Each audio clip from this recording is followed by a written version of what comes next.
Over the past decade, Australians have embraced coffee culture to the point where we're now consuming 2.5 kilos of the stuff each year, and that's still lagging behind the global average.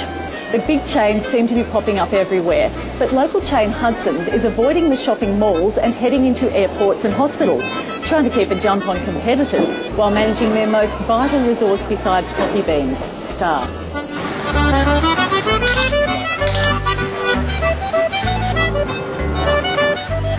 You have to get out there and take a risk and do something to make an impact, but you can't be scared of either. You've got to just manage those risks and make sure you do it well. The first day, you know, we did shocking sales. The only people we were serving were our friends and our family, and you know, we were sitting there in the window going, "Oh my God, what have we done?" Hudsons Coffee is smaller than the other big chains, but got here first, the brainchild of Melbourne friends Mark Hawthorne and Ros Turner. Her son and Mark's wife are also in the business. Oh, beautiful.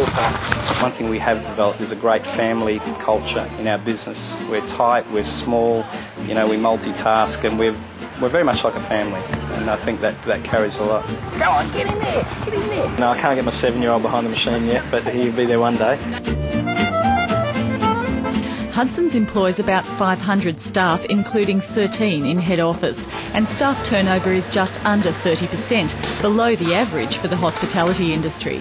It is a transient type job for uni students and that, so that can be a difficult thing to manage, but it's like anything. If you create a great work environment, people hang around. Our staff morale and our motivation of our team is very important because it comes through the customer at the end of the day.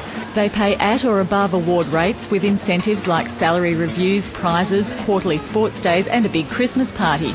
They've also used their background with McDonald's to hone the training program. We do a number of in-house courses that are run by the area managers. They deliberately chose the company name to give it an international feel.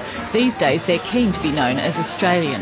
When we went out there at the start, if we called ourselves Melbourne Coffee, I don't think it would have been the success it's been today. We're going to turn over about $25 million this year. We're sort of 65 tonne of coffee plus. We're 35 stores, 12 of which are franchise stores.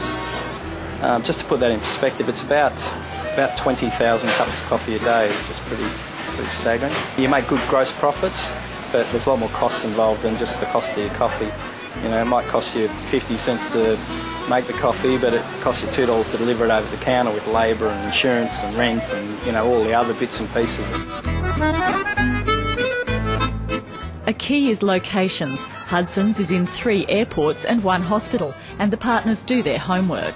It's a lot of observation, it's a bit of gut feel, it's getting a variety of opinions, it's getting figures of how many people are in the building.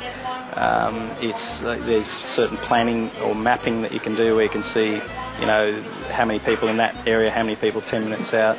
The people in the building there have really embraced us, you know. Along the way there have been mistakes, including a foray into shopping malls. We've learned heaps of lessons, and very expensive ones too, but they're the ones you don't forget because they cost you a lot of money. If we never tried an airport, we'd never know how successful they were. So it's about learning from your mistakes, trying things, doing it in a responsible way, and not making them twice, I guess.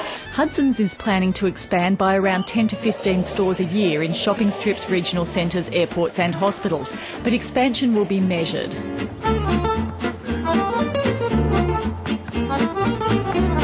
I'm 42 now and I've done a lot of hard yards getting to this point.